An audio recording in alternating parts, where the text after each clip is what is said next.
예수님께서 너희는 세상의 소금이다 라고 하신 말씀은요, 가히 혁명적인 말씀이었습니다. 사람들은 이렇게 생각했을 겁니다. 소금에 어울릴 만한 사람 혹은 빛에 어울릴 만한 사람은 당시 누구나가 우러러보는 그런 종교 지도자들에게 해당하는 말이다 라고 생각했을 겁니다. 그런데 예수님의 생각은 달랐습니다. 예수님은 그런 종교 지도자들은 오히려 거짓 교사다라고 말씀하셨습니다. 예수님이 소금이고 빛이라고 부른 그런 사람들은요, 그냥 평범한 무리들이었습니다. 사실 세상에서는 전혀 돋보이지 않는 그런 존재들이지만 그냥 흔한 혹은 없어져도 아무도 모를 만한 그런 존재들이었지만 예수님께 나온 사람들, 또 예수님을 듣기 원하고 예수님을 좋아하는 사람들이라면 그냥 그런 사람들이 세상의 소금과 빛이라고 예수님께서 불러주셨습니다.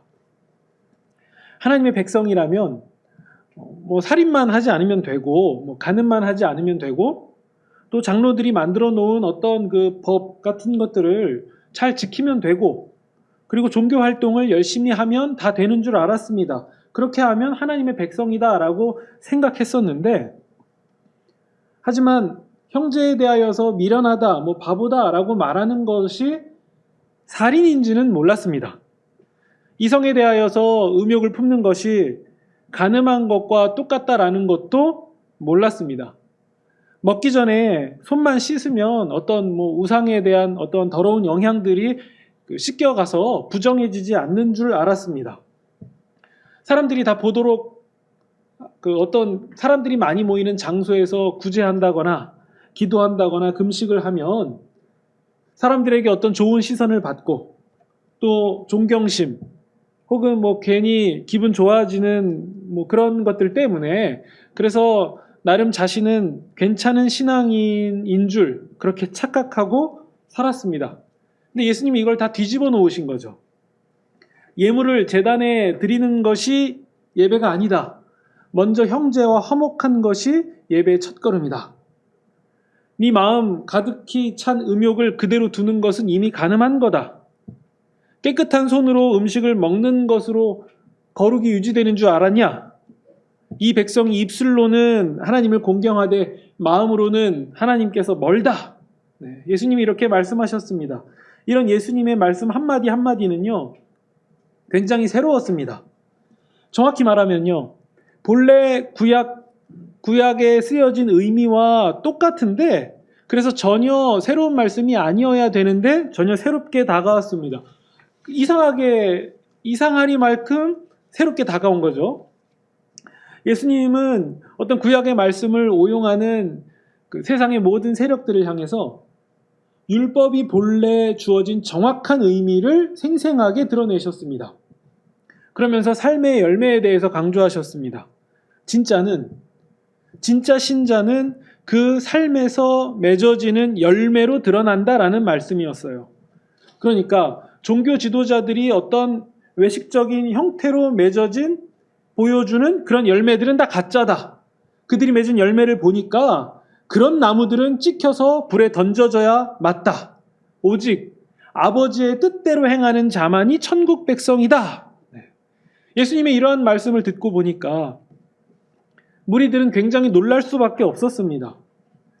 이전에 종교 지도자들이 말하던 것들과 같지 않았기 때문이에요. 달랐기 때문이에요. 예수님의 말씀에는 분명히 확실한 힘이 있었고요. 들으면서도 거부할 수 없는 어떤 압도적인 권위가 느껴졌습니다. 하지만요, 이것은 어떤 강압이라던가 어떠한 분위기에 의해서 만들어진 것이 아닙니다. 마치 어두운 곳에 있다가 밝은 곳으로 가면은 자연스럽게 우리가 눈이 부신 것처럼 그저 하나님의 진리가 어두운 곳에 있었던 자들에게 임한 거예요. 그래서 진리를 만나면 일어나는 자연스러운 반응이었던 거죠. 그런 이들의 결론이 무엇입니까? 그게 우리가 읽은 8장 1절에 나오는 말씀입니다. 산상설교를 마치고 내려오시는 예수님을 따라가는 거예요. 따라간다. 예수님을 따를 수밖에 없다. 라는 얘기입니다. 우리 얘기를 해볼까요? 우리는 왜 예수님을 따라가게 되었습니까? 우리는 왜 예수님을 따르기로 결정하셨습니까? 사실 우리도요, 크게 다르지는 않습니다. 어느 날 우리의 삶 가운데서 다가온 어떤 주님의 임재에 압도당했고요. 또 성경을 통해서 배우는 주님의 진리에 우리가 확실한 힘과 권위를 느끼게 되었습니다. 또 주님의 말씀은 세상과 달랐고 주님의 말씀이 진리라는 것을 우리가 믿음으로도 반응하게 되었다는 거죠. 그래서 이러한 여러 가지 이유 때문에 우리가 주님을 따라가게 된 것 아닙니까? 지금도요. 우리가 예배당이든 화면 앞이든 우리가 예배 자리로 나아가게 된 것, 그것은요. 우리 인생의 어떤 과거의 어느 시점에서 예수님을 따르기로 결정했기 때문이고 또 우리가 지금까지 지속적으로 이어오고 있다라는 증거가 됩니다. 이때요. 우리는 주님을 따른다라는 것에 대해서 한번 생각해 봐야 됩니다. 우리 8장 19절을 보시면요. 한 서기관이 나옵니다. 이 사람도 우리와 같이 예수님께 압도된 사람으로 보여요. 그래서 이 사람도요. 똑같은 반응으로 주님께 고백을 드립니다. 보시면 19절에요. 선생님이요. 어디로 가시든지 저는 따라가겠습니다. 선생님을 따라가겠습니다. 누구를 따른다는 얘기죠? 예, 우리 주님, 우리 예수님을 따르겠다는 말이에요. 이 고백 자체는요, 분명히 멋진 말임에 틀림없습니다. 굉장히 멋진 고백이에요. 그런데요, 주님이 이 고백에 대답으로 하시는 말씀이 20절입니다. 여우도 굴이 있고 공중에 새도 거처가 있다. 그러나 인자는 머리 둘 곳이 없다. 예수님이 저 예수님 따라가겠습니다. 그러면 그래 따라와라 가자 이렇게 말씀하시면 그냥 서로 다 좋을 것 같은데 예수님의 대답은 굉장히 의외예요. 우리가 읽은 것처럼 여우도 굴이 있고 공중에 새도 거처가 있는데 인자는 머리 둘 곳이 없다. 이 얘기는요. 따라오라는 얘기입니까? 아니면 따라오지 말라는 얘기입니까? 네, 쉽지 않다라는 얘기죠. 생각처럼 좋은 길 아니라는 거예요.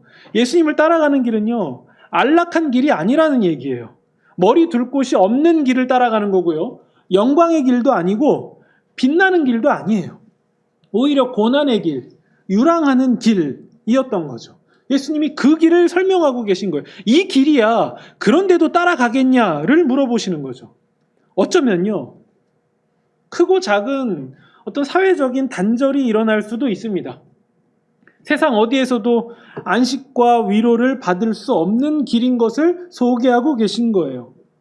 그러니까 이 예수님의 말씀을 토대로 우리가 볼 때 예수님 믿으니까 만사가 잘 풀렸다. 탄탄대로가 펼쳐진다라는 식으로만 말하는 거는요. 우리가 정말 경계해야 되는 얘기예요. 왜냐하면 실제로 예수님은 그렇게 말씀하시지 않았거든요. 예수님을 잘 따라가겠다라고 얘기하니까 예수님은요. 머리 둘 곳이 없대요.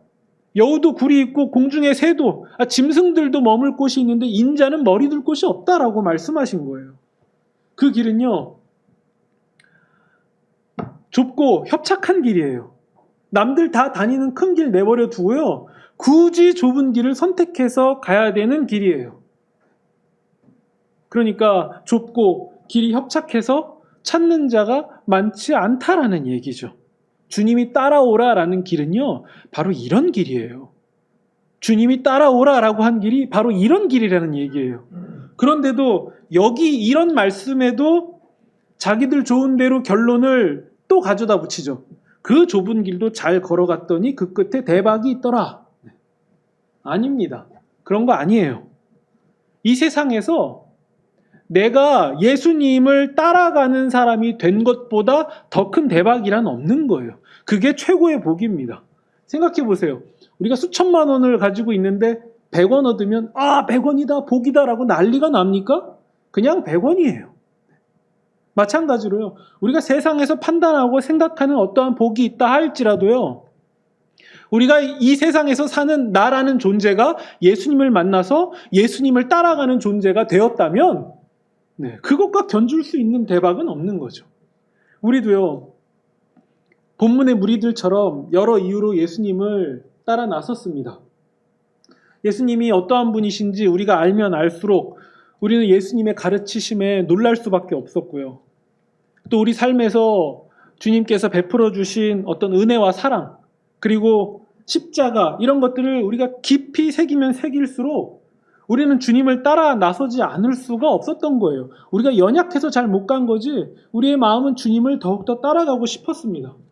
그럼에도요, 우리가 무리들처럼 예수님을 따라 나설 때 우리가 반드시 생각해야 될 점이 있다면 그것은 예수님을 따라가는 길은 머리 둘 곳이 없는 좁은 길, 협착한 길이라는 사실이에요.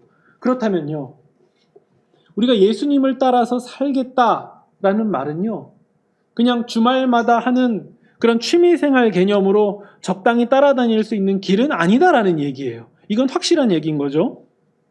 우리의 삶의 모든 가치관, 또 우선순위를 완전히 뒤바꾸는 일부터 시작해야 됩니다. 보통 비장한 각오, 보통 결단력으로는요, 되지도 않을 일이다 라는 얘기인 거죠. 심지어요, 예수님의 제자들을 보면 우리는 더 잘 알 수 있습니다. 본래 예수님의 제자로 따르던 가롯 유다도요, 예수님을 끝까지 따라가지 못하는 그런 불행을 경험했습니다. 베드로도요, 처음에는 자신이 가진 그물마저도 버려두고 주님을 따라갔거든요. 그런데도 결정적인 순간에 몇 번이고 주님을 부인하지 않았습니까? 우리도 그런 제자들과 크게 다르지 않다라는 사실을, 이런 경각심이 우리 가운데 없다면요, 우리 또한 우리의 미래를 늘 밝게만 장담할 수는 없는 겁니다. 그럼에도 우리가 이 신앙의 길을 끝까지 걸어갈 수 있는 이유가 있는데요. 사실 우리는, 제가 이러저러한 얘기들을 쭉 말씀드렸지만 다 맞는 얘기 드렸거든요. 그런데도요, 실상 우리는요, 믿음을 가지고 믿음의 여정을 시작할 때 이러한 것들을 다 계산하고 시작한 것은 아니에요. 그냥 사실 계산하면 못 갈 길이 분명한데 계산하지 않고 그냥 걸어가기 시작했습니다. 예수님을 믿으면 또 앞으로 우리의 인생에서 무엇을 포기해야 되는지, 또 얼마나 고되고 또 얼마나 큰 수고와 노력이 요구되는지, 이런 것들을 우리가 애초에 계산했다면요, 시작도 못했을 거예요. 그렇기 때문에 우리가 지금까지 이 신앙의 길을 걸어올 수 있었던 이유는 내 쪽에서가 아니라 주님 쪽에서 한번 생각해 봐야 됩니다. 주님이 인도해 주시고 또 주님이 당겨주셨기 때문에 우리의 신앙이 가능할 수 있었던 거죠. 물론요, 우리의 노력이 전혀 없었다라는 얘기는 아니에요. 우리의 노력이 노력되게 하신 분이 바로 주님이시다라는 말씀을 드리는 거예요. 그러니까 우리는 실상 크게 달라진 것은 없습니다. 그저 주님의 말씀에 놀라고 주님의 권위 앞에서 우리의 죄악을 직시하고, 그래서 주님이 기뻐하시는 뜻을 우리가 기꺼이 행하고, 또 주께서 원하시는 곳에 우리가 머물고 주님께서 원하시지 않는 곳에 우리가 즉시 돌아서서 나오면 되는 거예요. 이런 과정들이 우리가 주님을 잘 따라가고 있다라는 것을 보여주는 거죠. 그러면요, 인생을 걸고 주님을 잘 따라가는 사람은 이 세상에서 어떤 사람들이겠습니까? 이제 우리에게 이게 중요한 거죠. 우리가 비록 부족하지만, 완전하지는 못했지만, 우리가 우리의 인생 가운데 주님을 따라가기로 결정하고 또 그렇게 한 걸음 한 걸음 걸어가는 우리들은 이 세상에서 어떤 사람들이냐라는 얘기예요.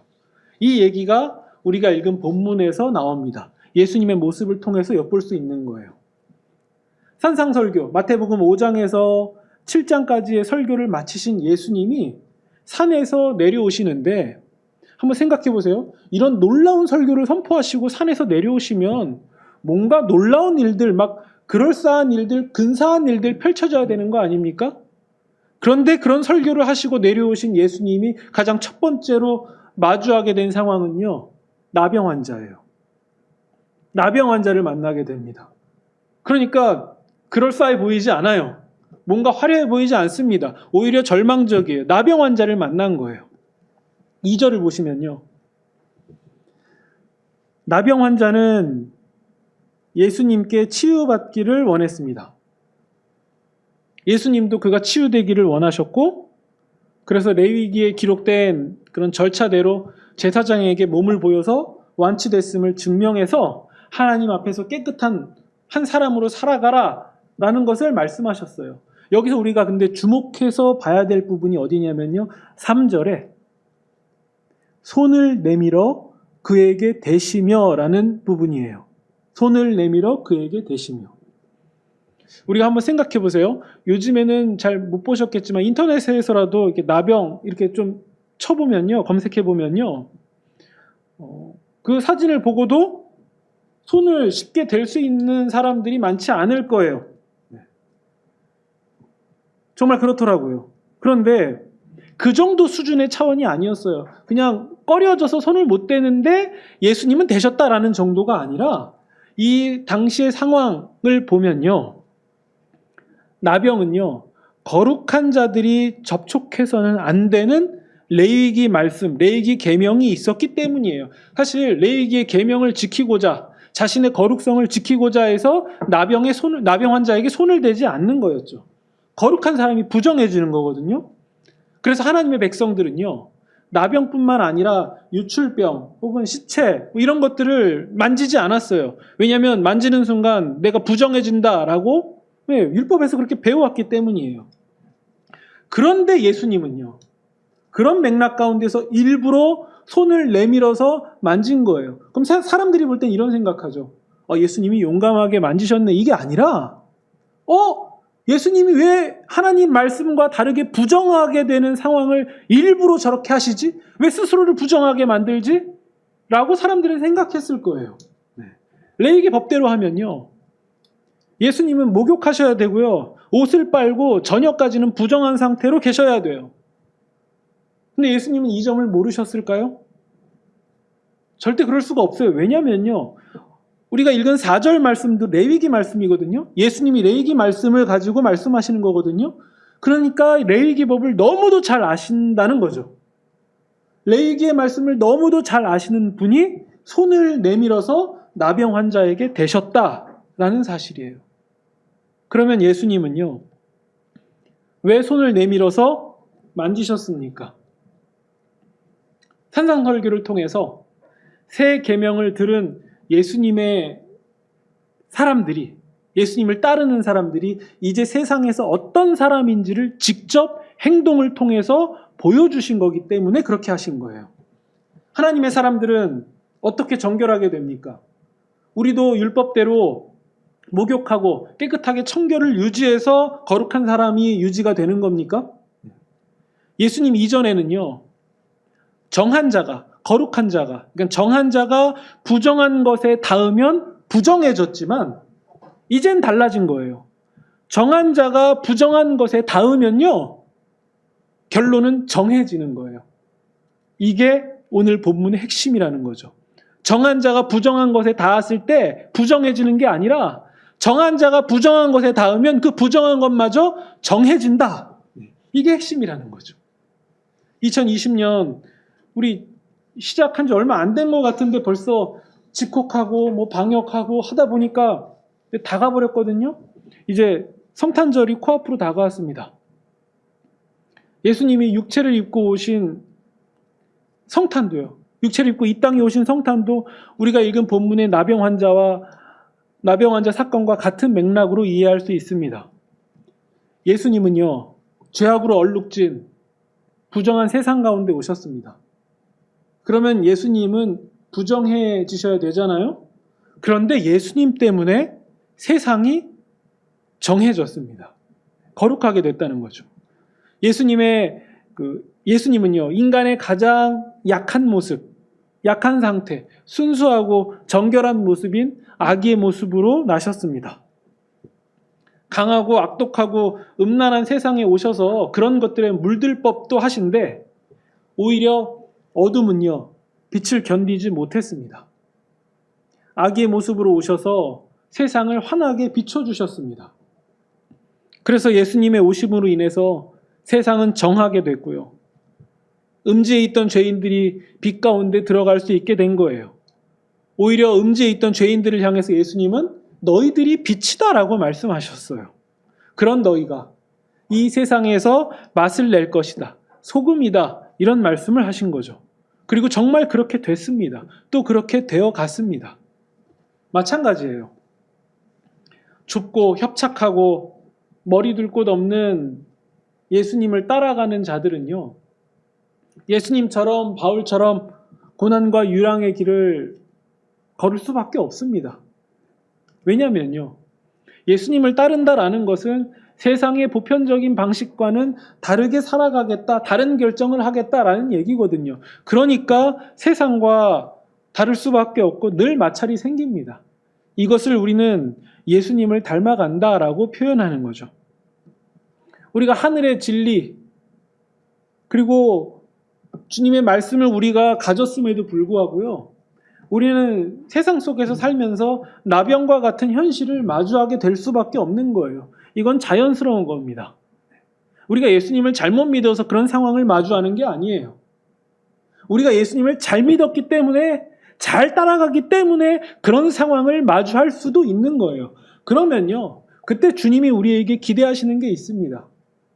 그것은 우리가 기도해서 저 나병이 떠나가게 해주세요가 아니라, 우리가 우리의 정해진 우리가 그 부정한 곳에 들어가서 함께 정하게 되게 하기를 원하시는 거죠. 그 상황에서 예수님의 사람으로 살아가기를 원하시는 거예요.